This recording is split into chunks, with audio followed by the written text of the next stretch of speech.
দেখুন, ছেলেমেয়েরা যখন অবাধ্যতার সীমা ছাড়িয়ে যায়, তখন বাবা-মার সত্যিই খুব অসহায় লাগে। স্বাভাবিক।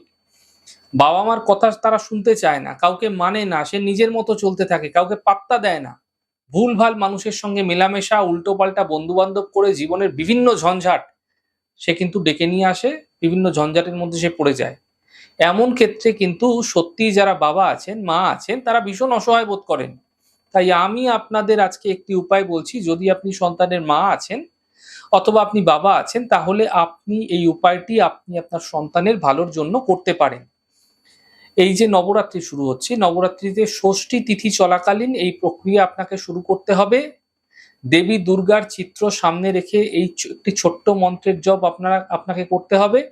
চামেলির তেলের প্রদীপ আপনাকে প্রজ্বলিত করতে হবে দেবী দুর্গার সামনে, তার মধ্যে ৯টি লবঙ্গ দিয়ে দিতে হবে এবং একটি ছোট্ট মন্ত্রের জপ করতে হবে ২১ দিন, টানা ২১ দিন করবেন, এই ষষ্ঠী থেকে ২১ দিন পর্যন্ত করবেন। মন্ত্রটি হচ্ছে শিবায় বসি। এই ছোট্ট মন্ত্রের জপ করুন একটানা, এক মালা করে করবেন প্রত্যেকদিন, ২১ দিন করুন। দেখুন সন্তানের মধ্যে দ্রুত পরিবর্তন দেখতে পাবেন। সন্তানের কারণে পরিবারের মধ্যে, সংসারের মধ্যে যে একটা ঝঞ্ঝাট, সমস্যা তৈরি হচ্ছিল, তা ধীরে ধীরে কম হতে দ্রুত আপনারা দেখতে পাবেন।